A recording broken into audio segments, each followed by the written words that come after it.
Hi everyone, and welcome to this special presentation on the topic of cybersecurity. Today we're discussing the evolving threats facing any of us who go online and what we can do to protect ourselves.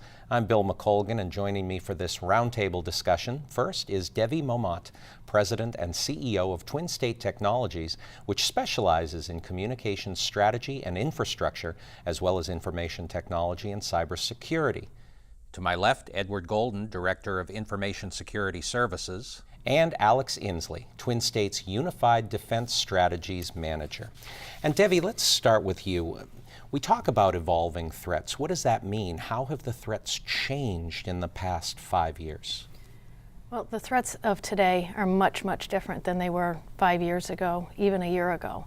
What we're finding today is more targeted threats. People from remote lands or even our own soil who know what they want for information. They strategize on how to get that information or that asset, and then they go into an attack mode. Have you seen this even increasing in virulence in the past year? Oh, absolutely. What we're finding now is, there's a whole increase in the educated individuals that are able to execute on these types of attacks. So you're finding that you have different sectors, if you will, that are realizing the simplicity of deriving economic benefit from this method, and much simpler than, say, drug trafficking or human trafficking. Cyber attacks can be stealth-like. They can be done without identification of who caused the attack to happen or who executed the attack. And then the number of people available to create program code that can extract assets or extract data from within customers' environments is a much greater pool. So we have countries now that are educating the youth or older on how to write very sophisticated code that is very stealth-like. If we turn back the clock to the 70s, the code would be such that if you had a virus on your computer, you may have a cursor that was very slow and it just kind of crawled across the screen. It was very obvious that you had some sort of infection or potentially damaging virus lurking within your system. Today's code is being developed in such a sophisticated fashion that it's very difficult to know when your environment's been infected. This can be sort of frightening in a way. Ed, how does the average person go about taking the initial steps to protect themselves? Well, that's a good question. The first thing that an individual needs to do is to educate themselves about what the threat is. There's a lot of information out there. When I say educate, it doesn't mean that you have to take a college course on this.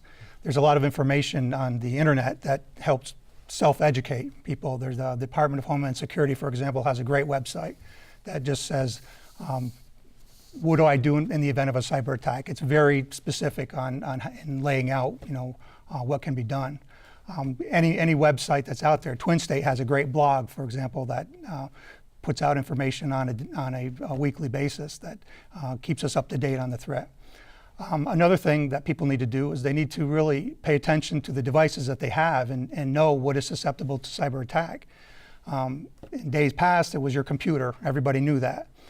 Now it's your computer, it's your printer, it's your television, it's even your baby monitor. And people don't realize that often, and so they need to be aware that these things are vulnerable. So if they're aware, then they can take steps to try to prevent them, which would be to, if a device has a password, make sure that the password isn't the default password, but it's got a password that you set and that it's not one that's easily guessed. Make sure that your computers are kept up to date, that your software is properly patched. Also, it's important that you stay aware of what the current threats are, have some sort of a news connection, and there's a lot of websites. Again, you can have news pushed to you that lets you know what threats are out there, and if you understand, the vocabulary, you understand the basic threat information, you can use that to protect your systems.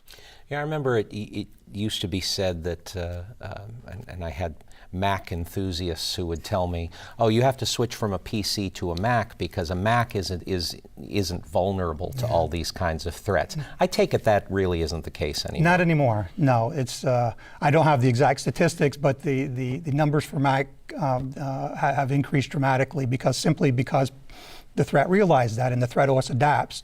When people shifted to Mac for more security, they created exploits against Mac to go to where they could be more successful. Yeah.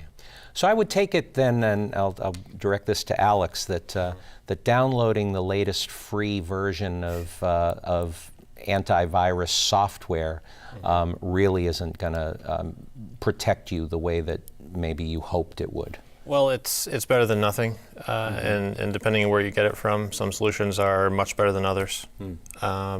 There's Avast, AVG, Microsoft has one, Sophos has one, but it's not just about antivirus software on your computer. It's about controlling what websites your computers are allowed to go to. I have 2 kids. I worry about parental controls all the time, so I have my home network really locked down. I think most parents should do this for their kids. Not only does it protect everybody from all the bad sites, but keeps kids from being exposed to places where they could see things they shouldn't, but then that's where the bad things lurk most of the time anyway. So free isn't bad, but you got to do your homework when looking at it. They're definitely not all created equal.